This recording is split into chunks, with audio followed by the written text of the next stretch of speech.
मुअज़्ज़म मुकर्रम मुहतशम लाइक़े सद-इज़्ज़त तकरीम उलमाए सुन्नत महफ़िल पाक में तशरीफ़ फरमा मोहतरम बुज़ुर्गों, नौजवान साथियों, अज़ीज़ बच्चों व जुमला सामईन इकराम, अस्सलामु अलैकुम व रहमतुल्लाहि व बरकातुहू।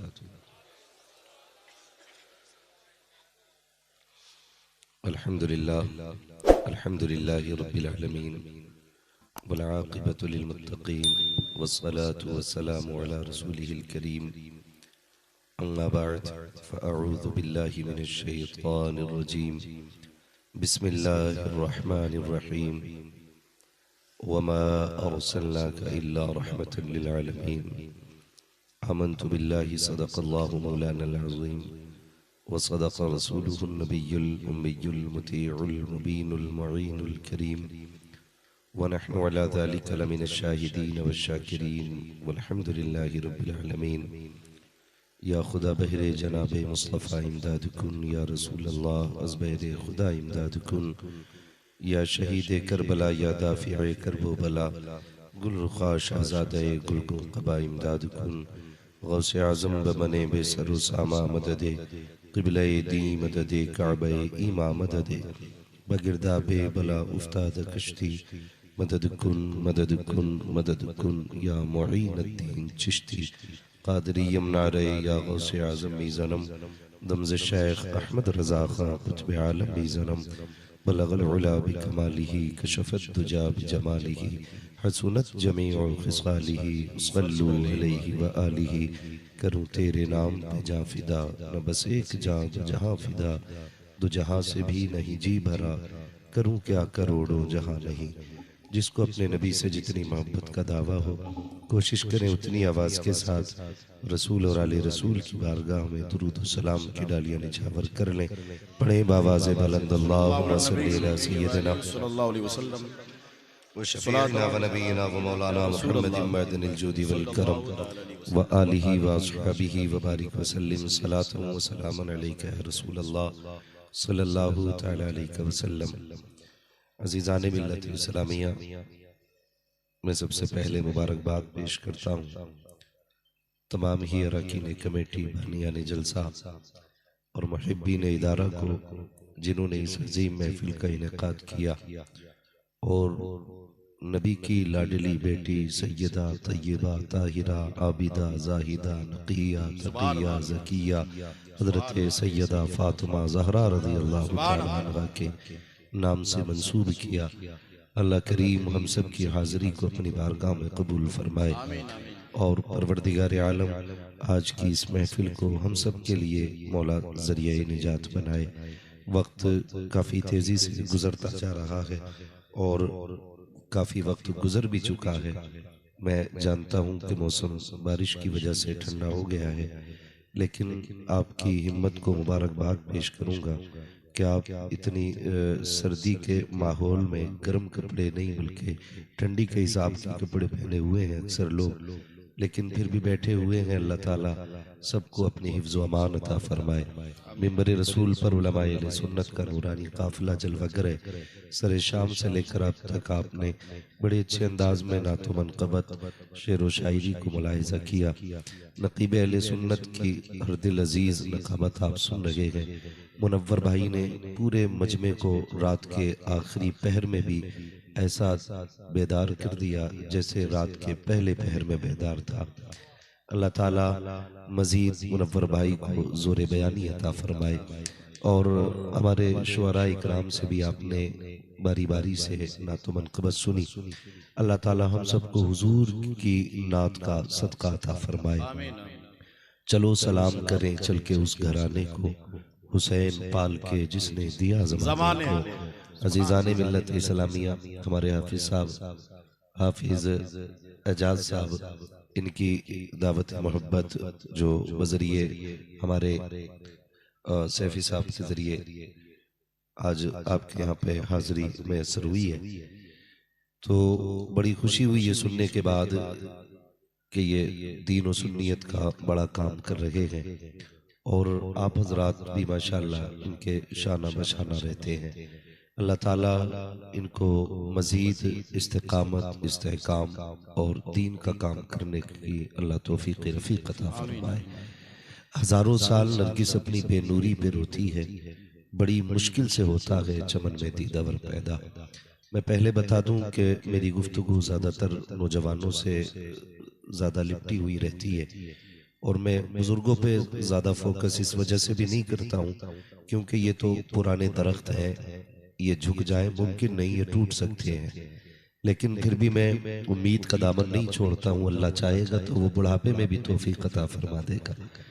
मसला कोई नहीं है, लेकिन मेरी गुफ्तगू पे नौजवान ज़्यादा ध्यान दें और कोशिश ये करें कि कोई ये सोच के ना सुने कि देखते हैं कितना मज़ा आएगा।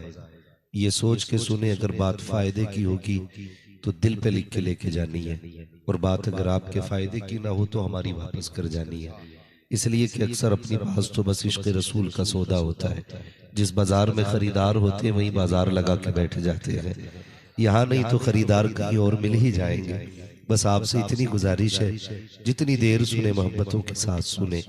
आला हज़रत फरमाते हैं, वो जो न थे तो कुछ न था, वो जो न हो तो कुछ न हो, जान है वो जहान की, जान है तो जहान है। मैं किसी भी तबके को यहाँ चैलेंज करने के लिए नहीं बैठा, न किसी फिरके को चैलेंज करने के लिए बैठा हूँ। बस एक सबक लेके बैठा हूँ। बात अगर बरेलवियों की सच्ची हो तो कुछ ज्यादा नहीं करना है, बस इतना कहना है, मैं मुजरिम हूँ आका मुझे साथ ले ले, के रास्ते में है जा बजा खाने वाले। बाकी बहुत कुछ नहीं करना है।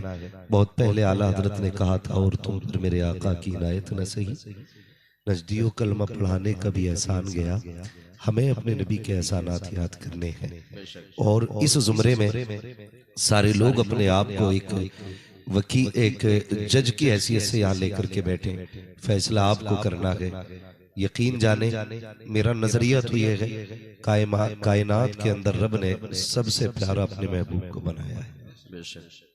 यही है ना आपका अकीदा भी?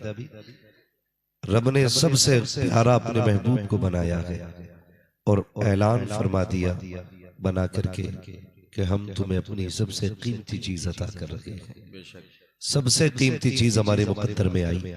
हमारा इसलिए भी मुकद्दर जोरों पर है कि हमने एक रात भी रो के हुजूर की उम्मत में पैदा होने की दुआ नहीं की थी, एक रात रोकर भी हुजूर को नहीं मांगा था।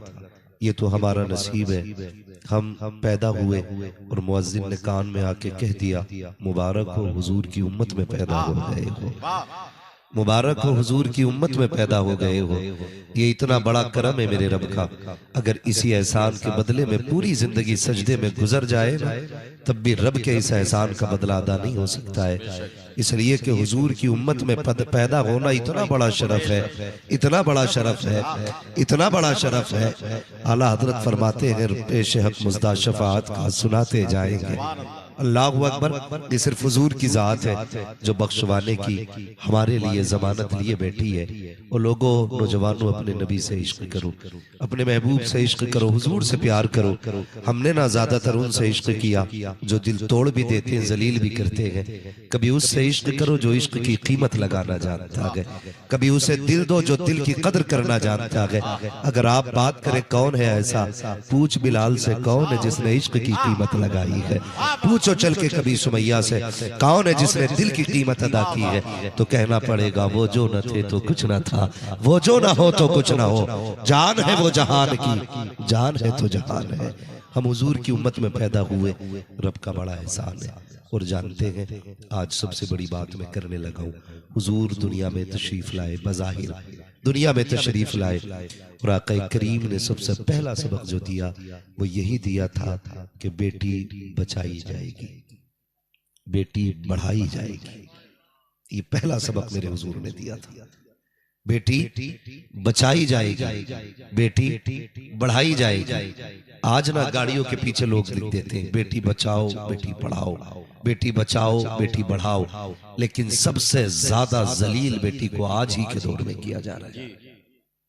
मैं न किसी पार्टी की हिमायत कर रहा हूं न मुखालफत, मैं तो एक मुआशरे के तौर पे बात कर रहा हूं। अगर किसी को कड़वी लगे तो इलाज अपना घर जाके करे।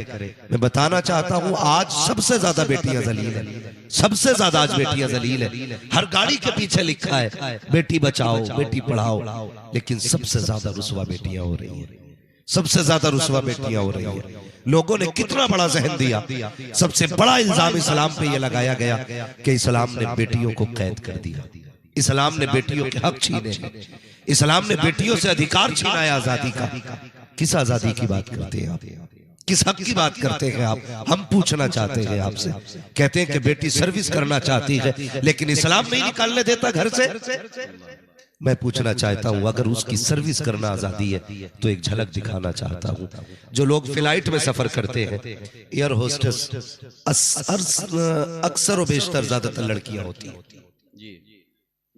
अक्सर जो लोग सफर करते हैं, टिकट काउंटर पे लड़कियां, बोर्डिंग पे लड़कियां, एयरपोर्ट की एंट्री पे लड़कियां, फ्लाइट के अंदर भी लड़कियां। मैं सिर्फ एक बात पूछना चाहता हूं, इसे आप आजादी कहते हो? ये आजादी है? लोग कहते हैं कि हमने आजादी दी है इस्लाम को। मुझे बताओ, एक फ्लाइट के अंदर कम से कम 250 से 300 लोग होते होते नहीं इतने? कम से कम 250 से 300 लोग होते और उनको पानी पिलाने के लिए बहुत ज्यादा होती है तो 4 लड़कियां। कितनी? सुने जरा, दिमाग लगाइए, मैं कुछ कहना चाहता हूं। कितनी लड़कियां? सारे बोले कितनी? जाग रहे ना? कितनी लड़कियां होती है? 4 या 3, इतनी लड़कियां होती हैं। और लोग ये कहते हैं हमने आजादी दी है। कौन सी आजादी की बात करते हो साहिब? का हमने फ्लाइट में खड़ा किया लड़कियों को, हमने गेट पे खड़ा किया लड़कियों को, काउंटिंग पे हमने लड़कियों को खड़ा किया। मैं पूछना चाहता हूँ, तुमने 4 लड़कियों को 350 लोगों की खिदमत में लगाया, इसे आजादी कहते हो? खुदा की कसम, नंगा करके तुमने खड़ा किया है, बेटियों के कपड़े उतार दिए और फिर किसी भी कुत्ते की निगाह से उनको कोई भी देखे वो कुछ बोल नहीं सकती है, इसलिए कि इसी का पैसा दिया जा रहा है। अगर लहजा गलत होगा तब भी वो कुछ नहीं कहेंगी, नजरें गलत होंगी तब भी वो कुछ नहीं कहेंगी। एक लड़की के हिस्से में 70 मर्दों की खिदमत आ रही है, तुम इसे आजादी कहते हो? इस्लाम ने कहा बेटी 70 की खिदमत नहीं करेगी, घर के अंदर रह करके 4 बाप बाटोगी, भाई बहनों की इज्जत करेगी। खुदा की कसम, आजादी ये नहीं है कि 70 लोगों की खिदमत की जाए, आजादी ये है कि घर के अंदर सिर्फ अपनों की खिदमत की जाए। नारे तकबीर, नारे रिसालत, मजहब इस्लाम, अज़मत इस्लाम, पैगाम इस्लाम। सुभान अल्लाह। दिल दुखता है। वाह वाह वाह। हुजूर का कलमा पढ़ने वाली बेटियां कभी सोशल मीडिया पे आके बयान देती हैं कि हमें इस्लाम अच्छा नहीं लगा, इस्लाम ने पर्दे में डाल दिया, इस्लाम ने बंद कर दिया। ए मेरी बेटियों, मेरी बहनों, अगर आवाज पहुंच रही है तो कान खोल के सुनो, वरना तुम जाके बेटियों को ये सबक पढ़ा देना। हर शय पे कपड़ा नहीं डाला जाता है, हर चीज पे कपड़ा नहीं होता है। इबादत गाहें तो बहुत है लेकिन सिर्फ काबे पे गिलाफ चढ़ता है, कब्रें भी बहुत है लेकिन सिर्फ मजारों पे चादर होती है, किताबें भी बहुत है मगर सिर्फ कुरान पे कपड़ा है, औरतें बहुत है मगर सिर्फ इस्लाम की शहजादियों के ऊपर कपड़ा है। जिंदाबाद जिंदाबाद, वाह वाह वाह वाह, सुभान अल्लाह। याद रखिएगा, जिंदाबाद जिंदाबाद। हर शय पे कपड़ा नहीं है और हर एक पे पर्दा नहीं है। बताओ किसी ने काबे के अलावा किसी मस्जिद पे गिलाफ देखा? बोलो, देखा किसी ने? नहीं देखा ना। सिर्फ काबे पे गिलाफ क्यों? इसलिए ताकि दुनिया को पता चल जाए कि काबे जैसी इबादत गाह जमीन पे कोई नहीं है। बेशक, इसलिए तो गिलाफ चढ़ा ना, बेशक, कि काबे जैसी इबादत का कोई नहीं है। और बताओ मजार पे चादर क्यों डाली गई? ताकि पता चल जाए कब्रिस्तान में आने वाले यहाँ संभल के आना, ये कोई आम कब्र नहीं है, ये अल्लाह वाले की कब्र है। ये एक भली की कब्र है, इसलिए मजार पे चादर और इसलिए काबे पे चादर। ये मेरी बेटी तुझसे किसने कह दिया? इस्लाम ने पर्दे में डाल के तुझे मजबूर किया है। खुदा की कसम तुझे नहीं मालूम है, जब सैकड़ों फिरकों की बेटियां, हजार धर्मों की शहजादियां जब रोड पे चलती है, तेरे चेहरे का नकाब बताता है, संभल के निगाह उठाना। ये कोई लावारिस नहीं है, ये नकाब में वो आ रही है जिसका काबे वाला और खुद मदीने वाला मुस्तफा भी वाली। नारे तकबीर, नारे रिसालत, सैयदा फातिमातुज़ ज़हरा कॉन्फ्रेंस। सुभान अल्लाह। तवज्जो है आप? वाह वाह वाह। हम अजीब बात करते हैं, हम अजीब बात करते हैं। हमारी बेटी कहती है खड़े होकर कि हमें इज्जत नहीं दी गई जी, हमें इज्जत नहीं दी गई, बहुत अच्छा पैगाम, हमें कदर नहीं दी गई। धोखे में है। खुदा की कसम जो इज्जत इस्लाम ने दी है ना, वो इज्जत कहीं नजर नहीं आती। वो इज्जत कहीं नजर नहीं आती है जो इस्लाम ने इज्जत अता की। ये याद रखना मेरी बहन बेटियों को जाके बताना। और तुमसे भी गुजारिश है, तुमसे भी गुजारिश है, थोड़ा तुम भी ख्याल करो, ख्याल करो तुम भी। हम ना अक्सर एक बात कहते हैं, दिल के पपोले जल उठे सीने के दाग से, इस घर को आग लग गई घर के चिराग से। हाँ, हमें ना बुरी लगती हैं सोशल मीडिया पे आने वाली खबरें, लेकिन मैं पूछना चाहता हूँ आपसे, बुरा ना मानिए, मैं तुम में सबसे पक्का बरेलवी हूँ, लेकिन मुझे बताओ हमारी कौम का सबसे ज्यादा अगर दिमाग लगा है ना, तो सिर्फ मजार के उर्स और मेलों पे लगा हुआ है। बेशक सही है हज़रत। सबसे बड़ा रुझान हमारा क्या है? कोई भी लल्लू पंजू अच्छन खां बब्बन खां लुटेरे शाह फुटेरे शाह, कोई सा लुटिया बाबा चुटिया बाबा सुटिया बाबा जितने मर रहे हैं सबके मजार बन रहे हैं। जी, बताओ क्या सबके मजार बनने चाहिए? हद कर दी बिल्कुल, जिस मोड़ पे जाओ उसी पे मजार। ये कौन था कि ये पतंग उड़ाते थे, इनका नाम पतंगे बाबा रख दिया। अंधी हो गई हमारी कौम, हमारी कौम की अक्लें मारी गई। जो जितना बड़ा महला इतना बड़ा मजार, इतना बड़ा गुंबद किसका कि ये पूरी जिंदगी में नहाए नहीं थे। अच्छा, क्या थे? कलंदर थे। ये कलंदर नहीं सनीचर थे, नहाए नहीं कभी। एक जगह देखो इतना बड़ा फोटो लगाए पड़ा, चुटिया भी थी पीर की। मैंने कहा ये क्या पीर साहब है कि पीर साहबनी है? क्या है ये? हालात हमारी कौम के देखिए। ओ भाई, बड़े बड़े दुनिया से जा रहे हैं, और मजार हर जगह बनने शुरू हो गए। नशेड़ी का मजार, जुआरी का मजार, सबके मजार बनने लगे। और फिर पूरी कौम अली अली अली अली करके मेले में लग जाती है। और मेलों में होता क्या है? बुरा ना मानना, मैं अपना एक मिजाज रखता हूं, मैं आईना को दिखाऊंगा दाग चेहरे के, जिसे खराब लगे सामने से हट जाए। बात सुने, सच्ची बात है। सबसे ज्यादा इतने उर्सों के प्रोग्राम हुए, मैं साफ कह देता हूं, मुझसे कोई उम्मीद लेके ना बैठे ये जन्नत बांट के जाएगा। जन्नत मेरे बाप की नहीं है, जन्नत रसूल पाक की है। बेशक हम नहीं बांटने आए, हम तो बताने आए। और सीधी सी बात है, जन्नत उसे मिलेगी जो मुस्तफा को राजी कर ले। सीधी सी बात, जन्नत उसे मिलनी है जो रसूल को राजी कर लेगा। होता क्या है, आए चंदा करने के लिए, और जबरदस्ती चंदा करते गांव में, चंदा दो बाबा का मेला आ गया। क्या बात है, क्या इस बार कव्वाल आ रहे हैं? नाम नहीं लूंगा मैं किसी भी कव्वाल। सही हज़रत, अच्छा पैगाम है। लेकिन कव्वाल आ रहे, कहां से आ रहे? कहा नहीं नहीं, हमने वहां से बुलाए, यूपी से।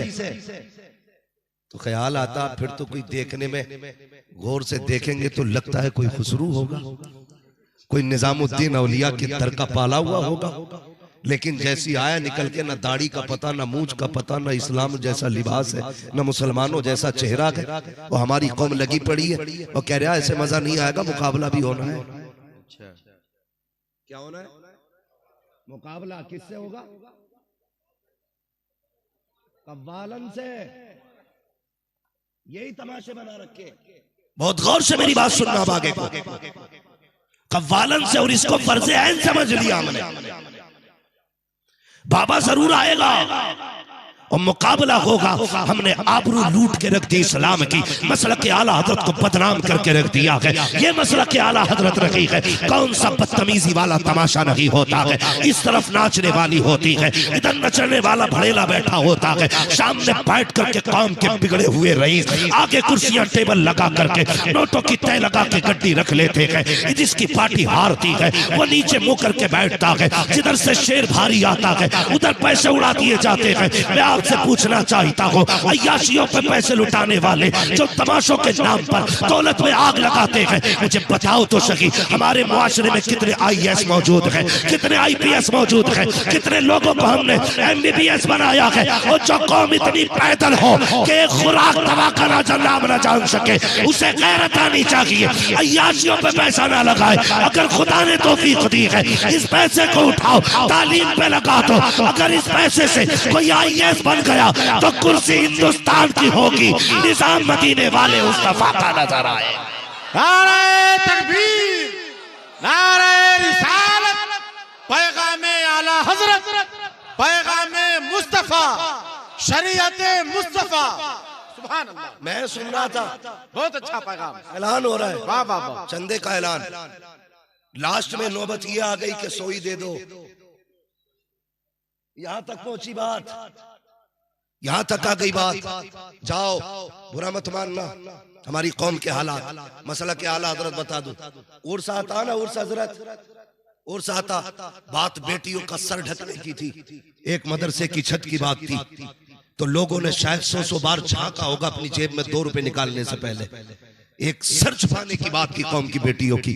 हम कितनी देर तक सोचते रह गए। आता ना उर्स, एक मजार पे 150 चादरें चढ़ जाती है, 300 चादरें चढ़ जाती है। फूल डालने के लिए ऐसे छल के डालना पड़ता है। मसला के आला हजरत ये है, सुने, जिस मजार पे पहले से एक चादर पड़ी हो, जब तक वो फट ना जाए दूसरी चादर डालने की इजाजत नहीं है। बिल्कुल सही, हक है, बहुत अच्छा पैगाम। ये मसला के आला हजरत है। ओ भाई, जाओ, चले जाओ, किसी भी मजार पे ना कोई ऐसी दुकान नहीं होगी जिसपे 100-150 चादरें नहीं बिक रही होंगी। बेशक नजरिया ये बना रखा है। बुरा मत मानना मेरी बात का, ये कड़वी सच्चाई है। एक चादर से ज्यादा डालने की जरूरत नहीं है। जिसे देखो चादर, जिसे देखो चादर, जिसे देखो चादर। कोई तो कह रहा मैंने 17 किलोमीटर से पैदल लाया हो, कोई कह रहा 70 गज की चादर है। गैरत आनी चाहिए। जिस कौम की बेटियां सिग्नल पे खड़े हो करके फटे निकाब पहन के भीख मांगती हो, वो मजार पे 150 चादरें चढ़ा रखी है कौम, उस कौम को गैरत आनी चाहिए। जिस कौम की बेटियों के सर पे दुपट्टे ना हो, वो 150 चादरें चढ़ाए, उस कौम को डूब के मर जाना चाहिए। अगर तुझे कपड़ा देना ही था, इनकार नहीं करता हूँ, जा खरीद जा करके एक जोड़ा और जा मजार वाले की चौखट में उससे कहते हजरत आज मैं मजार के लिए चादर नहीं लाया हूँ, एक बेवा के लिए ड्रेस लेके आया हूँ, एक यतीम का दुपट्टा लेके आया हूँ, आपकी तरफ से जा करके ये बेवा को दूंगा। खुदा की कसम, मजार वाला भी राजी हो जाएगा और मदीने वाला भी राजी हो जाएगा। अल्लाह अकबर, जिंदाबाद जिंदाबाद, अल्लाह अकबर, सुभान, वाह वाह वाह। फालतू के खर्चे बंद करो, बहुत जरूरी खर्चे करो, जरूरी खर्चे, और इस पैसे को तालीम पे लगाओ। तालीम, ये जो होटलों के रिकॉर्ड आ रहे हैं ना हमारे पास कि मुस्लिम लड़कियां अक्सर गैर मुस्लिमों के साथ जाकर के होटलों में रातें गुजार रही हैं, दिन गुजार रही हैं। मैं कहता हूँ बेटियां मदरसों में डाल दो। खुदा की कसम, अगर ये कनीज़े फातिमा बन गई ना तो फिर किसी रखवाली की जरूरत नहीं पड़ेगी। तालीम फातिमा ज़हरा हर कदम पे इनकी हिफाजत करेगी। वाह वाह वाह वाह वाह वाह। लेकिन अगर हमारी कौम चादरों पे ज्यादा ध्यान देगी, एक दिन वो आएगा कि तुम्हारे घरों में बेटियां नजर नहीं आएंगी। ये कड़वी सच्चाई है, लिख लो इस बात को। अगर यही हालात रहे ना तो अपनी बेटियां पहचानना भूल जाओगे। तो तुम्हारी बेटियां गिरबान पकड़ के पूछेंगी बताइए इस्लाम क्या होता है। हाँ, मज़ारात में जाओ, एक जगह जाना हुआ, इतनी बड़ी गोलक, इतनी होती और इतनी ऊंची, इतनी मोटी गोलक, उसमें पैसे फुल, शीशा लगा हुआ था ना तो इसलिए दिख रहा था। पैसे फुल जो आ रहा उसमें पैसे नहीं जा रहे, लकड़ी से ठोक रहे। ये हमारी कौम के हालात हैं। जहां जरूरत नहीं है वहां ठूस ठूस के देते हैं। और जहां जरूरत है वहां देते हुए खुद मर जाते, खुद मर जाते। ये हालात है हमारी कौम की। कह रहा मन्नत मानी थी 100 रुपए दे आऊंगा, तेरे पैसे से मजार का होगा कहीं बता, क्या होगा वहां? मैं मजारों का मुनकिर नहीं हूं, लेकिन बता होगा क्या? हो सकता है तेरे पैसे से मुजावर कहीं शॉपिंग के लिए निकल ले, ये भी तो हो सकता है लंदन घूमने चला जाए और जाते नहीं है। जी बिल्कुल जाते नहीं है, बिल्कुल हकीकत है। और भाई समंदरों के किनारों पर मौज करते हैं तुम्हारे पैसे से। तुमने आंखें बंद करके गोलकों में पैसा डाला, क्या कि अच्छा होता अगर खुदा ने तौफीक दी थी, तेरे पास चंद रुपए इकट्ठे हो गए थे, आ जाता हाफिज साहब के पास, कहता वो जगह बताओ जहां कनीज़े फातिमा ज़हरा बैठ के पढ़ती है, वो छत दिखाओ जहां बैठ के मुस्तफा की हदीसें पढ़ाई जाती है, वो जगह बताओ जहां कुरान की तालीम दी जाती है। पैसा उठा करके इदारे में लगा दे, तुझे मरने में देर होती, बचाने के लिए हुजूर को आने में देर नहीं लगती। वाह वाह वाह वाह वाह वाह वाह वाह वाह वाह, सुभान अल्लाह सुभान अल्लाह। सही जगह लगाएंगे इंशाअल्लाह, इंशाअल्लाह, बोलो इंशाअल्लाह, इंशाअल्लाह। हाँ, इसलिए हम मदरसों के साथ खड़े हो जाएं, अपने इदारों को मजबूत करें और बच्चियों को तालीम दें, बच्चियों को तालीम दें। इसका भी एक बड़ा मसला है, बहुत बड़ा मसला है। बेटे को पढ़ाने में तो 10 लाख लगा देगा, लेकिन बेटी को पढ़ाने में 500 रुपए देते हुए कलेजे फटते हैं। बेटी को पढ़ाने में कलेजा फट रहा है। एक जहन में एक तस्वीर रहती है ना, एक तस्वीर रहती है, कहा क्या कि बेटियां तो पराया धन होती हैं, ये एक जहन में बात रहती है। बेटे को क्यों पढ़ा रहा है 10 लाख लगा के? इसलिए पढ़ा रहा हूं ताकि ये बुढ़ापे का सहारा बने। हम इसलिए बेटों पे पैसा ज्यादा लगाते हैं कि हम जानते हैं ये बुढ़ापे में हमारा सहारा बनेगा, और बेशक होता है और बनना भी चाहिए औलाद को माँ बाप का सहारा। लेकिन आप बेटियों के साथ ये नाइंसाफी क्यों करते हैं? उन्हें पराया धन कहते हो। मुझे एक बात जरा दिल पे हाथ रख के बताओ, जब तक बेटी बाप के घर रहती है तो घर वाले कहते हैं तुझे पराए घर जाना है, चाय गिर जाए माँ कहती है होश में काम किया अगर पराए घर जाना है, सफाई में कमी रह जाए माँ कहती है संभल के काम किया कर पराए घर जाना है, अगर जरा सी तहजीब में कमी आए बाप कहता बेटी तहजीब हासिल कर पराए घर जाना है। जब तक बाप के घर रही घर वालों ने कहा पराए घर जाना है, लेकिन जब ससुराल पहुंची कब टूटा सास ने कहा पराए घर से आई है ना इसलिए तुझे नुकसान का क्या पता है, पराए घर से आई है ना इसलिए तुझे पैसे को पैसा क्या लगेगा, मुझे बता तो सही। जब तक बाप के घर थी तब भी पराया घर था, ससुराल आ गई तब भी पराया घर है, हमने इसका अपना घर कौन सा बनाया है? कोई घर दिया इसे जो ये कह सके ये मेरा घर है? हक दिया हमने बेटी को ये कहने का कि बेटी ये कह सके मेरा घर है ये? सिर्फ बेटों पे पैसे लगाते हो।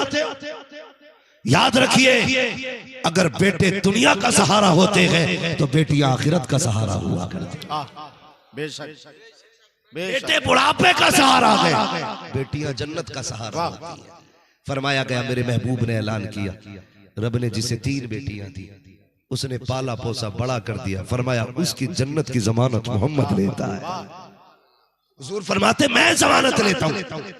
अल्लाह अकबर, ये कौन बेटियां थी? क्या इनकलाब मेरे महबूब लेके आए? सोचो तो सही, क्या इनकलाब लेकर के आए? इन्हीं बेटियों को मारने में मौज आती थी, इन्हीं बेटियों को कत्ल करके बंदा फख्र से कहता था मैंने 7 मार दी बेटियां, मैंने 8 कत्ल किए। लेकिन जब महबूब आए खुदा की कसम इनकलाब ही आ गया, इनकलाब आ गया। जो बेटियों को मार देते थे महबूब कहते जिसने 3 बेटियों को पाल के बड़ा कर दिया, फरमाते कि वो जन्नत की है। तो एक बंदा खड़ा होकर रोते हुए कहता आका ये बशारत तो 3 वालों के लिए थी, महबूब मुझ पे तो 2 ही बेटी है। कैसे अरमान जगाए मेरे नबी ने, कैसे अरमान जगाए मेरे नबी ने। कहता हुजूर मुझ पे 2 ही है। महबूब ने फरमाया दिल थोड़ा क्यों करता है, जा जिसकी 2 बेटियां वो भी जन्नती है। सुभान अल्लाह। हुजूर 2 वाला भी जन्नती हो गया, 3 वाला भी, जिसके पास 1 थी ना वो रोता हुआ खड़ा हुआ, महबूब 3 वाला भी जन्नती 2 वाला भी जन्नती, मुझ पे तो 1 रह गई आका मैं। हुजूर ने फरमाया जा तू भी जन्नती, 1 बेटी वाला भी जन्नती। फिर देखो हुजूर कैसा इनकलाब लाए, सोचे तो सही, 3 वाला 2 वाला 1 वाला जन्नती। फिर वो खड़ा हो गया जिसपे बेटी न थी, उसने कहा हुजूर ये हम इस नजीमत से महरूम रह गए, ये नेमत हमें नहीं मिलेगी। हुजूर ने फरमाया कहना क्या चाहते हो? हुजूर मुझ पे कोई बेटी नहीं है। आका ने फरमाया जिस पे कोई बेटी ना हो लेकिन बेटी की तमन्ना दिल में रख के मर जाए, मैं हाथ पकड़ के उसे जन्नत में लेके जाऊंगा। सुभान अल्लाह, सुभान अल्लाह। मैं उसे हाथ पकड़ के जन्नत में लेके जाऊंगा। ये इनकलाब मेरा नबी लेकर के आया। उस दौर की बात कर रहा हूं जब दिल भी पत्थर के थे, जमीन भी पत्थर की थी और कोई किसी पर एतमाद नहीं करता था। महबूब आए और एतकाद और एतमाद को इतनी मजबूती अता की, मेरे महबूब खड़े बाजार में, एक शख्स की सवारी पसंद आ गई, घोड़ा पसंद आ गया। हुजूर फरमाने लगे क्यों लाए हो? बेचने लाए हूं। फरमाया कितने का? सौदा हो गया 150 में। हुजूर फरमाने लगे ये मेरा है। उसने कहा मुझे कीमत चाहिए। आका फरमाते ठहर अभी जाके लेके आता हूं। सौदा हो गया उसी जगह पे और हुजूर हटे चले गए। तो ऐसे भी लोग होते हैं ना बीच में डंक मारने वाले। तो जब किसी ने देखा सौदा हो गया, उसने मालिक से कहा जाके कितने में बेच दिया? कहा 150 में। कहा सस्ता ही दे दिया, इसके तो कोई भी 200 दिरहम दे जाओ। अब इतनी बात सुनी ना तो उसके दिल में पाप पैदा हुआ, नियत उसकी बदल गई। मुसलमान तो था नहीं वो। जब नियत बदली ना तो हुजूर वापस आए, ले भैया तेरी रकम और मेरा सौदा मुझे दे। उसने कहा मैंने तुमसे सौदा ही नहीं किया, मैंने नहीं बेचा है। हुजूर फरमाते अभी तो यही खड़ के सौदा हुआ था, खड़े होके यही तो खड़े होके सौदा हुआ था। मैं पैसे लेने गया हूं, तुम कैसे कह सकते हो नहीं हुआ? उसने कहा बहस ना करें, ये बताइए अगर किसी चीज को लेकर झगड़ा हो जाए तो तुम्हारा दीन उस बारे में क्या कहता है? चलो अपने दीन के हिसाब से फैसला कर लो। मेरे हुजूर ने फरमाया हमारा दीन इस मामले में जब किसी शय के इनकार और दावे की बात हो तो हमारा दीन ये कहता है जो मुद्दई हो वो गवाह पेश करे और जो मुनकिर हो वो कसम खाए। का ये हमारी शरीयत है। तो कहने लगे दावा आपका है ना कि आपने खरीदा है? गवाह आप पेश करें। उसने कहा अगर गवाह पेश कर दोगे ना घोड़ा तुम्हें दे दूंगा, गवाह पेश कर दोगे तो घोड़ा तुम्ही को दे दूंगा। भीड़ लग गई, लोगों का इज्तिहाम था, देखने लग गए हो क्या रहा है। हुजूर के जब सौदे की बात चल रही थी उस वक्त में कोई ना था। वो कहता अगर कोई गवाह हो तो बताओ अभी देख के चला जाऊंगा। इतने में एक सहाबी आगे बढ़े, कहते गवाह की जरूरत है, मैं गवाही देता हूँ कि मेरे नबी ने सौदा किया है। जैसे इतना सुना उसने पैसे लिए चला गया, लेकिन आका फरमाते हैं मेरे सहाबी जरा करीब तो आ, मैं तो जब सौदा कर रहा था उस वक्त तू नहीं था, ये तूने गवाही कैसे दे दी? उसने कहा या रसूल अल्लाह ये तो घोड़ा है, हमने खुदा को नहीं देखा था, आपने कहा मान गए थे, अगर बिना देखे हम खुदा को मान सकते हैं, आपके कहने से हम सौदे की गवाही दे सकते हैं। नारे तकबीर, नारे रिसालत, हजरत अल्लामा मुफ्ती हम्माद साहब किबला, सुभान अल्लाह। ये यकीन की दौलत मेरे हुजूर ने पैदा की। और फिर देखो इज्जत बख्शी मेरे नबी ने फरमाया सहाबा गवाह हो जाओ, जहां 2 गवाहों की जरूरत पड़ेगी ना मेरे इस गुलाम की अकेले की गवाही 2 गवाहों के बराबर रहेगी। और भाई एतकाद हुजूर ने यकीन ऐसा पैदा किया, जो बेटियों को कत्ल करने पे लगे रहते थे फिर वो बेटियों को पालने में फख्र करते थे, पालने में फख्र करते थे। नहीं लगता है आज भी सितम नहीं हो रहा है बेटियों पे? मैं आपसे पूछना चाहता हूँ, हमें ये तो दर्द है कि बेटियां गैर मुस्लिमों के साथ जा रही हैं, लेकिन कभी तुमने इस बीमारी की वजह जानी?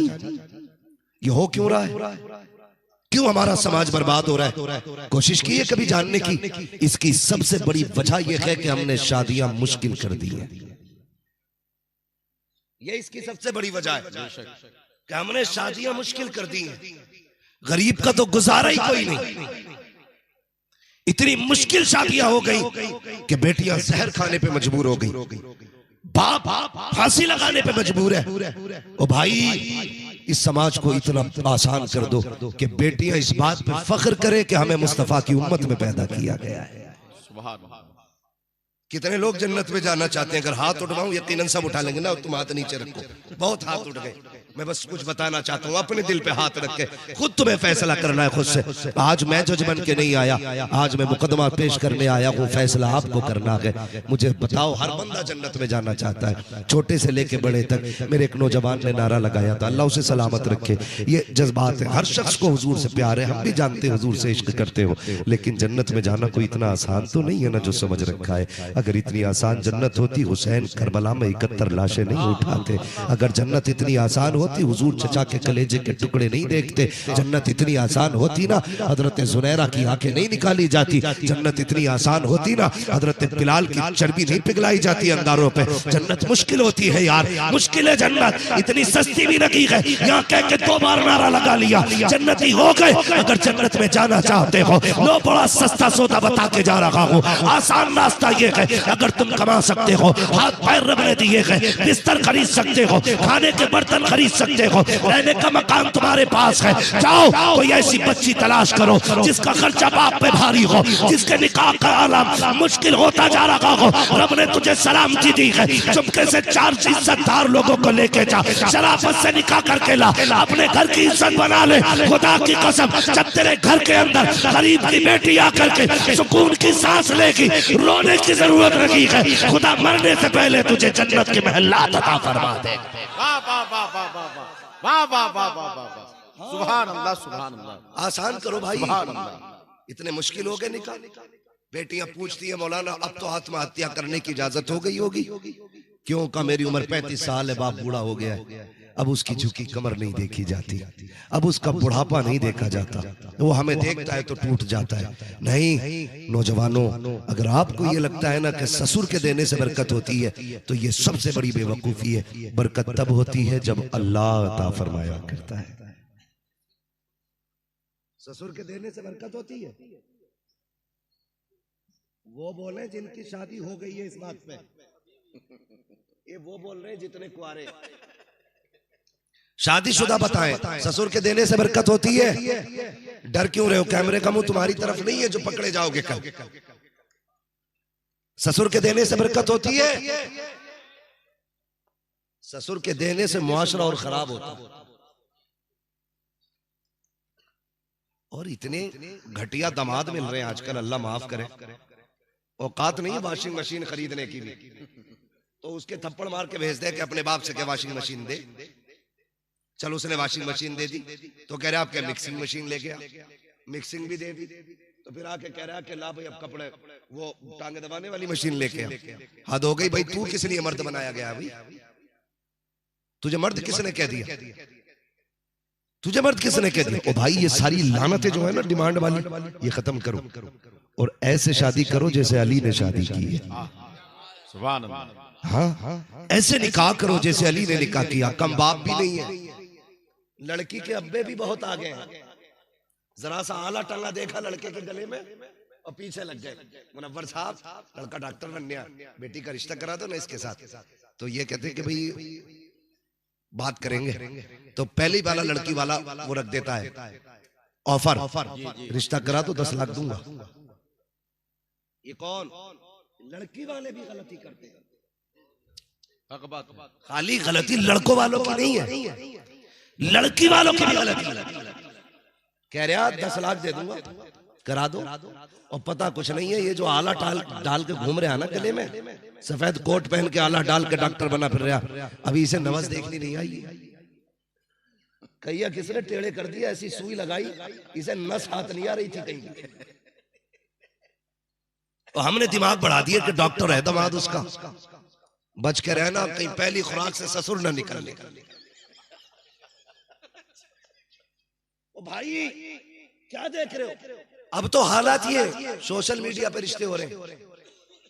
8 साल का भी है ना, 8 साल का इतना बड़ा मोबाइल चला रहा मनूस, इतना बड़ा, और छीन के देख रहा हाथ में से, सर फोड़ देगा आपका वो।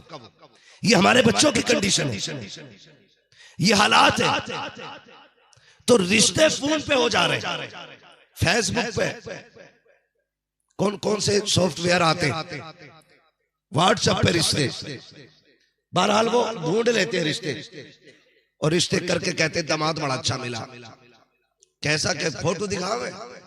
तो हमें क्या फोटो दिखा रहे हो भाई? ऐसे ऐसे सॉफ्टवेयर आ गए हैं, ऐसा ऐसा वो क्या लगता फिल्टर, ऐसा ऐसा फिल्टर लगा दे जो कतई कौवे को कबूतर बना देता है। हक बात है। खुद लड़की वाला ना बारात वाले दिन आके मसल मसल के देखे यही था। फोटो में तो ऐसा ना था, तो तो ले दे के कान के बुंदे से पहचान होती है। कान के बुंदे से कहा बुंदा तो वही है जो फोटो में दिख रहा था। और ये जब लेके गए सेठ साहब शादी करके घर, जब तक सलामी वाले पैसे रहते हैं ना मुंह दिखाई वाले, तब तक तो ये खूब खाते पीते, जब खत्म हो गए तो फिर औरत पे गुस्सा, तुझ पे कुछ है कि नहीं है कि लेके अपने बाप से। जो औरत का खर्चा ना उठा सके ना तो उसे शादी करना भी हराम है। समझ रहे मेरी बात? सुनो नौजवानों, अपने पैरों पे खड़े हो जाओ, ये गेम ये मोबाइल फेंक दो और जिंदगी में कुछ करने के आदी बनो, कुछ करने के आदी बनो। खाली सुबह से शाम तक 70 रुपए की पुड़िया बाप की कमाई के हराम के पैसे उड़ा देते हो, कभी अपनी जेब का लगेगा ना तब पता चले। आगे बढ़ने के आदी बनो। उससे ही कह रहा अपने बाप से ला के दो, जब पुड़ियों के पैसे भी ना रहे तो बाप से ले मंगाता है। अब फिर जब नहीं सुनी जाती, बुला के नहीं लाता, तो फिर अब्बा आता कहता मौलाना तावीज दे दो। तावीज ने भी बड़ा बेड़ा गर्क कर रखा भाई। तावीज का मुनकिर नहीं हो, तावीज देने वाला भी मुफ्ती आजम जैसा होना चाहिए। वाह वाह वाह। वरना ऐसे चीते काट दे रहा कि कोई साइंटिस्ट भी उसे नहीं पढ़ सकता। बड़े से बड़े पीर पे ले जाओ, बुरा मत मानना अगर कोई तावीज करता कराता है, ठीक ठाक तावीज किया करो। हाँ, जरा सदके तावीज किया करो ठीक ठाक, और जरा दिमाग से काम लगाया करो। वहां के कह रहा मियाँ बीवी में बन नहीं रही है तो 3 तावीज दे रहा इकट्ठे। कितने कितने भागोगे मुझे पता, तावीज लेने। सबक सुन लो आज के बाद, कभी जाओगे नहीं। कितने लिए? क्या करना है बाबा? कहता एक पेड़ में बांध देना, एक बाजू में बांध देना, एक उस तकिए के नीचे रख देना जहां बीवी सोती है। हुआ क्या था कि बीवी से बनती नहीं है। कर रोज सुबह घर से निकलता हूं तो झगड़ा होता है, रोज झगड़ा होता है घर से निकलते वक्त। शमीम भाई तवज्जो है? हाँ, रोज झगड़ा होता है। 3 तावीज दिए तो पेड़ का देख के करी ये क्या है कि हमारे घर कभी जिन्नात नहीं आएंगे। पहला झूठ। जब सुबह उठे नहाने के लिए गए, बाजू पे देख लिया ना, ये क्या है कि तुझे नहीं पता है, मेरे सिर में दर्द रहता है, ये उसका तावीज है। दूसरा झूठ, ये नहाने गया, बीवी को डाउट तो तभी हो गया था जब 2 तावीज अचानक देखे। ये बाबा का करम बता रहा हूं तुम्हें, खुली आंखों की बरकतें देखो। 2 तावीज देख के उसके दिमाग की सनक गई, अचानक ये 2 तावीज। तो वो जो तावीज उसने तकिए में रखने के लिए दिया था, ये गई बेचारी, इसने बिस्तर झाड़ा, तकिया उठा के झटका दिया तो तकिए में से तावीज निकल आया। अब यकीन हो जाता बस ये मुझे मरवाने के चक्कर में है। यहां यकीन, जैसी वो नहा के निकला, कहा मैडम नाश्ता किधर है? उठाई जूती और तड़ातड़ चली। फिर सोचता है कि तावीज से तो बेतावीज के अच्छे थे। तावीज से पहले कम से कम गालियों पे बीत रही थी, आज तो जूतियों पे बीत रही। तो ये हालात हमारे। फिर आके कह रहा तावीज दे दो, किस लिए? का बेटी को इज्जत से दामाद रख नहीं रहा है, नादान गलती तूने की है, खता तेरी है। जब रिश्ते की बारी आई थी, तुझे फेसबुक पे दामाद नहीं देखना था, तुझे यूट्यूब पे दामाद नहीं देखना था, तुझे सोशल मीडिया पे दामाद तलाश नहीं करना था। अगर तुझे दामाद चाहिए था, मस्जिद में जाके बैठ जाता और ये देखता 5 वक्त पाबंदी से जो नमाज पढ़ने नौजवान आ रहा है, आंखें बंद करके बेटी उसके हवाले कर दे, इसलिए कि जो रब का हक अदा कर सकता है वो तेरी बेटी का भी हक अदा करके दिखा सकता है। नारे तकबीर, नारे रिसालत, सैयदा फातिमा ज़हरा कॉन्फ्रेंस, हजरत मुफ्ती हम्मा साहब क़िबला मुरादाबादी जिंदाबाद जिंदाबाद। तो दामाद कभी फेसबुक पे नहीं देखना, कभी सोशल मीडिया पे मत देखना। हाँ, इसलिए कि यहाँ जो होता है वो दिखता नहीं है, और जो दिखता है वो होता नहीं है। मस्जिद में देख कौन 5 वक्त आके बैठ रहा है, जा बेटी उसके हवाले कर दे। जब रब उसे पाल सकता है तो फिर तेरी बेटी को भी पाल सकता है। लेकिन ये फैसले तो हम करते हैं ना कि हम बेटी के पास कितनी दौलत होनी चाहिए, हमारी बेटी की जिंदगी कैसी गुजरेगी तुम नहीं जानते हो। कभी ऐसा भी होता है कि अगर नसीब में धक्के लिखे होते हैं ना तो भरे घर खाली हो जाते हैं। और नसीब में अगर रब की तरफ से रहमतें होती हैं तो खाली घर भर जाया करती है, खाली घर। समझ रहे मेरी बात? और तुम जो चुंधिया जाते हो ना शादियों में जाकर के, आके मसल मसल के देख के कह रहा ना देखो बाल बहुत अच्छे, शादी इससे ही करनी है। हाँ, एक बार देखा दीवाना हो गया, 3-3 घंटे नालियों पे बैठ के फोन पे बात कर रहे हैं नौजवान, 3-3 घंटे नाले पे बैठा, उठ ही नहीं रहा। पेड़ से लगा तो लगा ही है, इससे कह दो जाओ वहां जाकर नमाज पढ़िए तो कह रहे यार रास्ते में घास बहुत है, सांप काट लेगा। कान पे फोन लगा, पता ही नहीं क्या किलोमीटर चला गया, चलते ही चला जा रहा कान, पता ही नहीं किधर है। मजनू हो गए। इस काम के लिए जवानियां थी, ये जवानी ज़हनी अय्याशियों के लिए थी, ये जवानी तो रातों में उठ के रब को सजदे करने के लिए थी, ये रो रो के रब को मनाने के लिए थी। बस देखे बहाल अम्मा उससे ही करनी है। अब्बा कह रहा बेटे हम देखेंगे कि तुम्हें क्या पता, मैंने देखी है। मैंने अपने अब्बा से कह रहा तुम्हें क्या पता, कह रहा पुराने जमाने के तुम हो, नए दौर के हिसाब की दुल्हन हम पसंद कर सकते हैं। अब्बा तुम्हें क्या पता, मैंने देख रखी है। कौन कह रहा है? जिसने सिर्फ 3 घंटे नाली पे बैठ के बात की है, उससे कह रहा है जिसने 40 साल एक औरत के साथ गुजार दिए, उससे कह रहा है तुम्हें क्या पता औरत कैसी होनी चाहिए। खुद बताओ, जो 40 साल एक औरत के साथ रहा हो उसे ज्यादा तजर्बा होगा, या जिसने नाली पे बैठ के 3 घंटे बात की है उसे ज्यादा तजर्बा? 40 वाले को ज्यादा होगा ना। बोलो, डर क्यों रहे हो? अपनी मर्जी का इरादा है क्या? किसे ज्यादा तजर्बा होगा? बोलो। 40 वाले को ज्यादा। कह रहा अपनी मर्जी से करनी है मुझे, बोल मत जाइयो बीच में। अपने अब्बा का मुंह बंद कर दिया और फिर जो चली लठिया, कह रहा अब्बा कैसी करवाई है, जब से आई है मुसीबत ही मुसीबत है। क्यों? तूने तो 3 घंटे बात की थी ना। रिजल्ट क्या आया? इस 3 घंटे का नतीजा, माँ बाप की नाफरमानी का नतीजा देखो। कभी बोरी में लाश मिलती है, कभी खेत में लाश मिलती है, कभी फ्रिज में लाश मिलती है, कभी नालों में लाश मिलती है, कभी नहर में लाश मिलती है। ये कंडीशन होती है। क्या हुआ? हसीन भी बहुत थी, पसंद थी, तेरी आग क्यों लग गई? खुदा की कसम बरकत नहीं है। अगर माँ बाप की मर्जी से निकाह करो, लड़की 1% घटिया भी होगी ना, अल्लाह उस 1% घटिया में भी तेरी जिंदगी की 70 वर्षों की बरकतें अता फरमाए। बहुत अच्छा पैगाम, सुभान अल्लाह। तो ये भी कह रहा कि मुझे वो चाहिए फैशनेबल। हम ना गलती क्या करते हैं, बुनियादी गलती करते हैं। यहाँ जलसे सुन रहे हो ना आप बैठ के, तो शादीशुदा सब जाके पूरी काबिलियत बीवी पे झाड़ेंगे। कि तुझे पता मुरादाबाद वाला मौलाना आया था, वो कह गया पर्दे में रहियो। किससे कह रहा? बीवी से। पर्दे में रहियो, पर्दे में रहियो। फिर कह रहा मुआशरा ठीक नहीं हो रहा है। याद रखिए, जब तक सिर्फ बीवियों को सुधारोगे मुआशरा नहीं सुधरेगा। अपनी बेटियों को सुधारना शुरू कर दो, मुआशरा खुद ब खुद संवरता चला जाएगा। इसलिए कि अगर बेटियां संवर जाएंगी तो फिर किसी घर की बहू खराब नहीं होगी। अगर सिर्फ बीवियों को समझाओगे तो मुआशरा कभी ठीक नहीं होगा। इसलिए कि बेटियां आती रहेंगी और मुआशरा बिगड़ता रहेगा। इसलिए पहला ये सबक बेटी को जाके बेटी को जाके आजकल ना माँ बाप भी कह रहे हैं दाढ़ी वाला दामाद नहीं चलेगा। लड़कियां तो कहती हैं। कौन थके तो नहीं अभी आप? चलूं आगे वरना सलाम कर लूं। चले आगे जरा कह दे या रसूल अल्लाह। टेंशन में आगे ना, क्योंकि मिजाज के खिलाफ बात हो रही है। मैंने पहले ही कहा था मैं आईना वो दिखाऊंगा दाग चेहरे के, जिसे खराब लगे सामने से हट जाए। कान खोल के मेरी बात सुनो। पहले सिर्फ लड़कियां कहती थी दामाद हमें दाढ़ी वाला नहीं चलेगा। अब तो माँ बाप भी कह रहे हैं दामाद जो है ना दाढ़ी वाला नहीं चलेगा, क्लीन शेव चलेगा। क्लीन शेव।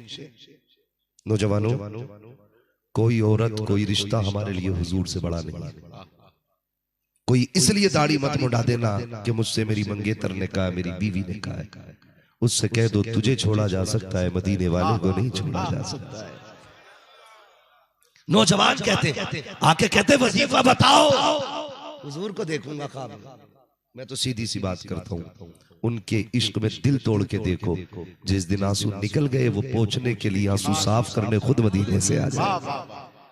खुद हुजूर मदीने से आ जाएंगे, उनके लिए करके देखो ना, लेकिन करता ही कोई नहीं है। ऐसे कट निकाल लिया यहाँ को, ऐसे एक तो ऐसे कट थी, मैं कह रहा शायद इसका खोपड़ा फटा होगा, टांके लगे होंगे, वरना इतने साफ बाल किसके साफ होते। ऐसे मारिए, उस तरह मारा उसने, ऐसे करके निकाल, और एक यहाँ से आया ऐसे करके दाढ़ी में को निकल गया। मैंने कहा पूरा ही मुंह फटा था, शायद एक्सीडेंट हो गया होगा। करीब से देखा तो वो साफ कराए थे बाल उसने। एक के सर पे कीड़ा बना हुआ था ऐसे, हाँ यहाँ पे बैठा रखा बालों का बना के। दूर से देखो तो कतई असली लग रहा था, करीब जाके देखा तो पता चला कटिंग ही ऐसी है। अजीब सिस्टम है। यहाँ से दाढ़ी इतनी साफ है, यहाँ लकीर बना रखी है, किसके लिए यार? ताकि तुम्हारी महबूबा देख के तुम्हें राजी हो जाए, इसलिए सूरत बिगाड़ ली। कभी चेहरे पे दाढ़ी ये सोच के रख ले कि मदीने वाला मुस्तफा राजी हो जाए, ये सोच के दाढ़ी रखो। तुम्हें क्या लगता है इनके कान पे किसी ने तमंचा रख के कहा था कि दाढ़ी रख वरना गोली से ठोक देंगे? बताओ, बहुत किसी ने धमकी दी थी मारने की कि दाढ़ी रखो वरना मार देंगे? ये तुम्हारी तरह नहीं है। क्या ये इंसान नहीं है? क्या ये जमीन और माशरे में नहीं रहते? ये भी जमीन पर रहते हैं, ये भी माशरे में रहते हैं, ये भी इंसान है। इनका भी जी चाहता होगा कि ये भी कोट पैंट पहने, ये भी माशरे के साथ रंगों में रहे। लेकिन खुदा की कसम, ये वो जमात है जिसने लिबास भी छोड़ दिया, दुनिया छोड़ दी, सिर्फ इसलिए कि हमें किसी और का लिबास प्यारा नहीं, हमें तो मदीने वाले मुस्तफा का लिबास प्यारा है। वाह वाह वाह।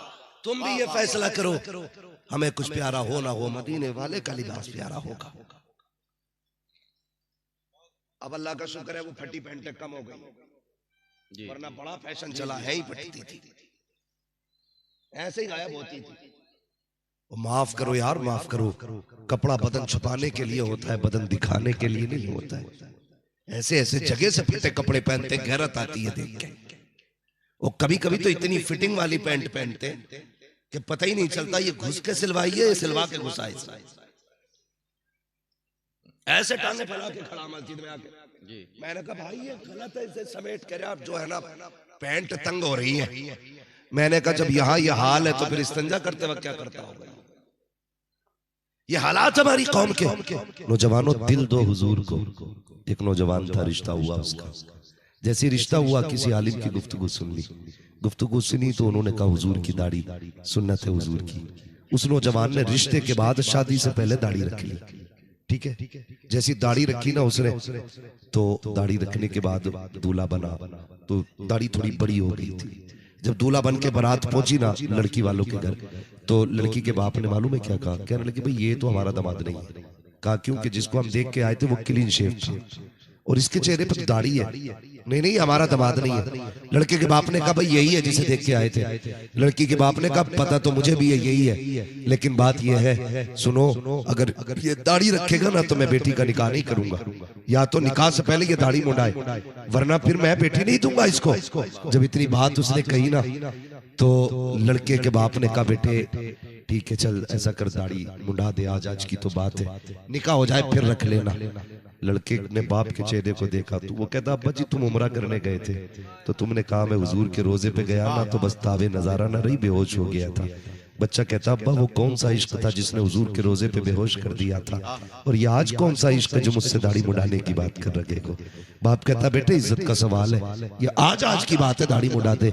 बच्चे ने कहा अब्बा जी ये दाढ़ी कैसे मुंडाऊं, मेरे हुजूर की सुन्नत है। कहा बेटे अगर दाढ़ी नहीं मुंडी तो फिर बात ये कि बारात लौट जाएगी, हमारी इज्जत चली जाएगी, समाज को हम क्या मुंह दिखाएंगे। बच्चे ने कहा अब्बा ये बात बहुत मुश्किल है, मैं दाढ़ी नहीं मुंडाऊंगा। बच्चे के बाप ने कहा फैसला कर ले, एक तरफ तेरे बाप की इज्जत है, दूसरी बात तेरी तरफ तेरे चेहरे पे तेरे नबी की सुन्नत है। बता दाढ़ी चाहिए या बाप की इज्जत चाहिए? उसने कहा अब्बा सोचने का मौका दो। आगे हटा, पीछे हटा, हटने के बाद सेहरा उतारा, कचड़े के ढेर में डाला। उसने कहा अब्बा ये दुनिया की दौलत तुझे मुबारक हो, मदीने वाले की सुन्नत मुझे मुबारक हो।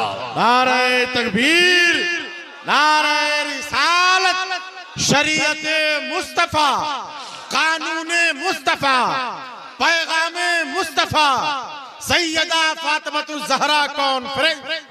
हाँ, उसने कहा बा मुझे ये रिश्ता मंजूर नहीं है। बाप ने कहा जा तो रहा है, याद रखना आज के बाद जायदाद से मैं दखल कर दूंगा, कभी चेहरा ना दिखाना। उसने कहा बा याद करोगे मैं महबूब के लिए घर छोड़ रहा हूँ, अपने नबी के लिए जा रहा हूँ, उनकी हुकूमत कायनात में है, मुझे इस चौखट की जरूरत नहीं है।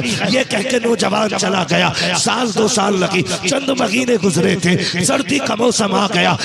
सर्दी इतनी थी कि बर्दाश्त नहीं हो रही थी। इज्जतदार बाप का बेटा था, कभी भीख नहीं मांगी थी, दौलत वाला था। जब सर्दी लगी तो हिम्मत जवाब दे गई, हाथ नहीं फैला सकता था किसी के आगे कि कैसे किससे क्या मांगा जाए। गैरत लग रही थी, सोचा बर्दाश्त नहीं हो रहा है, कहाँ जाऊं। जाकर के एक मस्जिद के अंदर सफ के अंदर लिपट के बैठ जाता है। जैसी मस्जिद में लिपट के बैठा तो उस मस्जिद के खजांची या मुतवल्ली था, उसके ख्वाब में मदीने वाले आका आ जाते हैं, कहते यहाँ लेटा है, वो देख तेरी मस्जिद में मेरा गुलाम सर्दी में बैठा हुआ है। उठा जैसे जल्दी से दौड़ के मस्जिद आया, तलाश किया, जब कुछ दिखाई नहीं दिया परेशान हो गया। फिर सब हटा के देखी, नौजवान निकला, हाथ पकड़ा, घर लाया, अच्छे बिस्तर में सुलाया और सुबह के वक्त में अच्छे कपड़े पहनाए। जब वो जाने लगा इसने कहा कुछ दिन और ठहर जा, तेरी मेहरबानी, यहाँ रुक जाएगा तो। उसने कहा तू मुझे क्यों रोकना चाहता है? कहा तुझे नहीं पता है, जब तू रात मस्जिद में आया था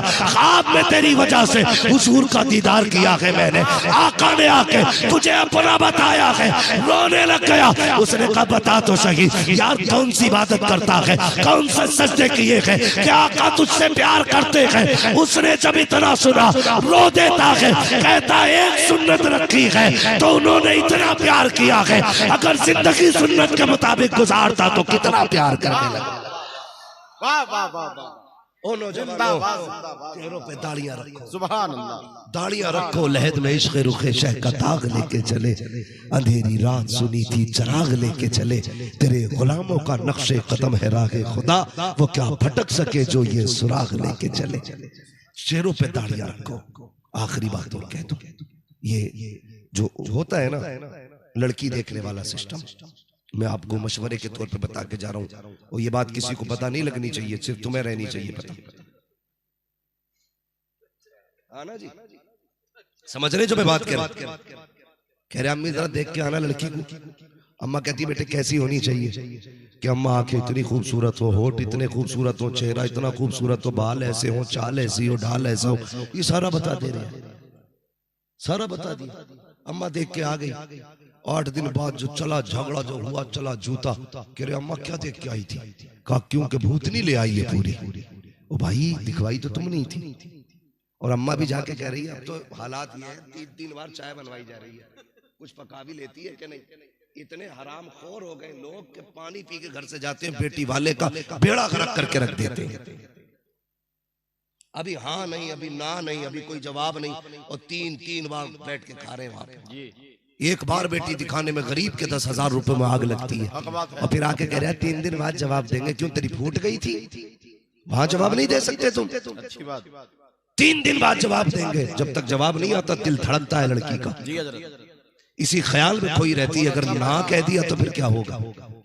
ना कह दिया तो क्या होगा? मना कर दिया तो किसे मुंह दिखाऊंगी? 3 दिन तक बच्चियां सो नहीं पाती हैं, और फिर 3 दिन के बाद जवाब आता है तुम्हारी बेटी हमारे बेटे को पसंद नहीं आई। कहा क्योंकि इसकी आंखें छोटी रह गई, इसकी नाक नीची है। जब ये इल्जाम बेटियों पे लगते ना तो बेटी शीशों के आगे खड़े होकर रो के कहती मालिक आंख नाक तूने बनाए थे, मेरा क्या कसूर था? ये मेरे रब मेरी नाक छोटी है तो मेरी खता क्या है? देख मेरे बाप से मेरा बोझ नहीं उठता। जब बेटियां रो के कहती है ना तो खुदा की कसम ये आहे सीधी अर्श पे लग जाती है जाकर के। और जब किसी की वजह से बेटी रो जाती है फिर दुआ मांगना अल्लाह से, अल्लाह हादसों से बचा दे। अगर तू मनपसंद की दुल्हन लेने भी गया ना, घर लौट के नहीं आएगा, ऐसा एक्सीडेंट होगा कि तू लाश और कफन तेरा एक हो जाएगा। इसलिए तुम्हें खुदा का वास्ता किसी की बेटी को जलील ना करना, किसी की बेटी को बेआबरू ना करना। बेटियों की जिंदगी बड़ी नाजुक होती है। तलाक तो बहुत बड़ी बात है, अगर खाली देखने वाले जाके कहते ना पसंद नहीं आई तो कई बार तो रिश्ते वाले इसलिए लौट जाते हैं कि पहले वालों ने ठुकरा दिया था, फला ने ठुकरा दिया था। जब तुम रिश्ते देखने जाया करो तो सुनो, ये मत देखा करो कि चेहरे का हुस्न कैसा कैसा है, वजूद का हुस्न कैसा है, जुल्फे कैसी है, निगाहें कैसी है, ये देखने जाया करो कि जब चेहरे पे निगाह डालो तो ये भी देखा करो माथे पे सजदे का निशान है कि नहीं। जब बात करके उसके दांतों का अंदाजा लगाओ तो ये भी सूंघ लिया करो कि उसकी सांसों से कुरान की तिलावत की खुशबू आती है कि नहीं, वो इबादत गुजार है कि नहीं। भले रंग काला हो, अगर कुरान वाली होगी अल्लाह तेरी नस्लों के अंदर वली पैदा फरमाएगा। सुभान अल्लाह, सुभान अल्लाह। बहुत अच्छा, बहुत सोच समझ के रिश्ते कीजिएगा। और नौजवानों, जो बात मैं बताना चाहता था वो सुन लो। शादी से पहले दाढ़ी रख लो। ये कहते हैं शादी हो जाएगी फिर रख लेंगे, यही सोचते हैं ना ज्यादातर। क्यों भाई कि नहीं वो दाढ़ी ना थोड़ी उम्र ज्यादा लगती है। आज तक कोई मौलवी इसलिए कुआरा मरा कि उसकी दाढ़ी थी और किसी ने लड़की नहीं दी? सुना है कोई तुमने आज तक? नहीं ना। तो दाढ़ी रिश्तों की रुकावट नहीं बनती। रिश्ते से पहले दाढ़ी का फायदा बताऊं। अम्मा जाएगी देखने ना तो सिर्फ ऊपर से देखेगी, बहन जाएगी ना सिर्फ जाहिर देखेगी, भाभी जाएंगी जाहिर देखेंगी, खाला जाएगी जाहिर में देखेंगी। लेकिन अगर बेटे की दाढ़ी होगी ना, यानी अगर तुम्हारी दाढ़ी होगी तो माँ बाप अंदर बाहर का काम करेंगे, दाढ़ी अंदर का काम कर देती है। याद रखिएगा, दाढ़ी वाले के घर में वही लड़की आ सकती है जो अल्लाह से भी प्यार करती होगी, रसूलुल्लाह से भी प्यार करती होगी। वही आएगी दाढ़ी वाले के घर में जो शरीफ होगी, कनीज़े फातिमा होगी। वरना कोई गारंटी नहीं है कैसी आ जाए। आने के बाद दाढ़ी रखी तो क्या हुआ, पता चला भूत नहीं लाए, दाढ़ी रख ली और चिढ़ गई वो, तो फिर मौसम और ज्यादा घर का खराब हो जाएगा। इसलिए शादी से पहले दाढ़ी रखें, बेटियों को तालीम दें, बच्चियों को इल्म सिखाएं। ये मत सोचें कि सिर्फ बेटे हमारे बुढ़ापे में काम आएंगे। कभी कभी बेटे वो काम नहीं करते जो बेटियां कर जाया करती हैं। ख्याल रखिएगा, कितने लोग, मैं भी बेटा हूं, आप भी बेटे हैं, आपको तजर्बा होगा। मैं शायद अपने बाप के लिए इतना नहीं तड़प सकता जितनी बहनें तड़प सकती हैं हमारी। इसलिए याद रखिएगा, आप बेटों को भी कुरान पढ़ाइए, जरूरी है दीन दे बेटों को, लेकिन बेटियों को भी जरूर दे। इसलिए कि बेटा तेरे मरने के बाद सिर्फ रमजान में कुरान खोलेगा और बेटी रोज फजर के बाद कुरान खोल के बैठ जाएगी। ये जब भी कुरान खोलेगा, पढ़ेगा 40वें में कुरान और उठ के आ जाएगा, पढ़ेगा 10वें में कुरान और उठ के आ जाएगा। लेकिन बेटी जब भी मुसल्ले पे कुरान खोल के बैठेगी ना, उसे कुरान की लाइनों में अपने बाप का चेहरा दिखाई देगा, उसे मुसहफ में बाप दिखाई देगा। हाथ उठा के कहेगी, अल्लाह ये जो कुछ पढ़ा है इसका सवाब मेरे बाप की रूह को अता फरमा दे। कोई तुझे बख्शवाए ना बख्शवाए, तेरी बख्शवाने के लिए तेरी कुरान पढ़ने वाली बेटी की तिलावत काफी हो जाएगी। इसलिए बेटियों को पढ़ाइए, बेटियों को इज्जत दीजिए। ये जो फालतू के खर्चे ना, तमाशों के, मेलों के, बाजारों के, चादरों के, जबरदस्ती के गुंबदों के, जबरदस्ती के मजारों के, इस पैसे को उठा के मदरसे में लगा दो। बहुत अच्छा पैगाम, मदरसे में लगा दो। जब ये लगेगा ना तो बेटियां पढ़ेंगी, और जब बेटियां पढ़ेंगी तो हमारे बच्चों को ये बताने की जरूरत नहीं है दीन क्या है। जब माँ की गोद में बच्चे आंख खोलते हैं ना, तो अगर माँ पारसा होती है तो बेटा बाबा फरीदगंज शकर पैदा होता है। माँ अगर पारसा होती है तो बेटा मोइनुद्दीन अजमेरी पैदा होता है। माँ अगर पारसा होती है बेटा निजामुद्दीन औलिया पैदा होता है। माँ अगर नेक होती है तो बेटा साबिर कलियरी पैदा होता है। माँ अगर नेक होती है बेटा अहमद रजा पैदा होता है। माँ पारसा होती है बेटा मुफ्ती आजम पैदा होता है। माँ नेक होती है तो बेटा मुजाहिद मिल्लत पैदा होता है। माँ नेक होती है बेटा हाफिज मिल्लत पैदा होता है। आज भी हम हैं, कल भी हम थे और कल भी हम रहेंगे, लेकिन गोदों की तहजीब और तमद्दुन के तौर तरीके बदल गए। याद रखिएगा, अगर जमीन अच्छी होती है तो फसल अच्छी होती है, माँ अच्छी होती है तो नस्ल अच्छी होती है। इसलिए कोशिश करें कि माओ को अच्छा बनाएं, बेटियों को तालीम दें। हमारे हाफिज साहब ने इदारा कायम किया, अल्लाह ताला इनके इस इदारे को दिन दूनी रात चौगुनी तरक्की अता फरमाए। अल्लाह ताला इस इदारे से कसरत के साथ कनीज़े फातिमा ज़हरा बनने की बेटियों को अल्लाह तौफीक अता फरमाए। बस जो हुए गलत उनको माफ फरमाए। रब्बे कायनात, बाबा 3 बजने वाले, अभी सलाम भी होगा। ठीक है, होगी। अच्छा बोल दिए, हाफिज साहब कह रहे हैं 10 मिनट और बोल दिया जाए। जरा कह दे या रसूल अल्लाह, या रसूल अल्लाह। माशाअल्लाह, ऐसा लग रहा है जैसे महफिल शुरू हो रही है। बड़ा अच्छा मजमा है और बड़ी संजीदगी से आप बात सुन रहे हैं। तो मैं एक बात कह रहा था आपसे, वो बात भी पूरी कर लूं। मैंने कहा था शादियां ऐसे करो जैसे अली ने की, सुभान अल्लाह। निकाह ऐसा करो जैसे अली ने किया। तरबियत दो बेटियों को, तरबियत मेरे हुजूर ने तरबियत दी है, मेरे हुजूर ने बेटी को तरबियत दी, और ऐसी तरबियत दी जब रुखसती का वक्त आया ना, तो मेरे हुजूर ने कहा था फातिमा आज तक मेरी जिम्मेदारी थी, आज के बाद अली की जिम्मेदारी है। यानी कभी मेरी मर्जी के बगैर कदम नहीं उठाया, आज के बाद अली की मर्जी के बगैर कदम नहीं उठाया। जब बेटियों को ये तालीम होती है ना, फिर बेटी गई और 3 दिन हजरत अली के घर रही, चेहरा जर्द, बदन सर्द जब हुआ ना, हजरत अली कहने लगे फातिमा तबीयत तो ठीक है? कहा हाँ।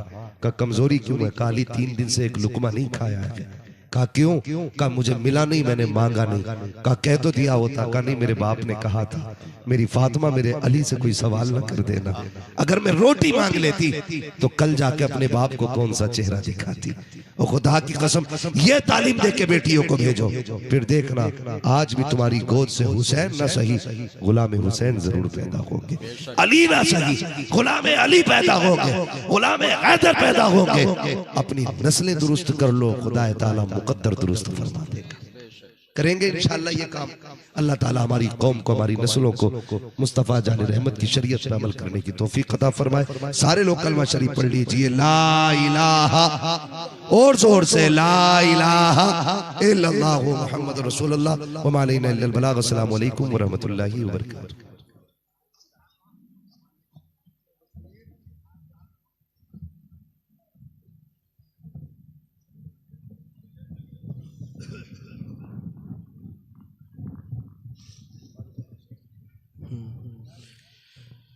या नबी सलाम अलैका, या रसूल सलाम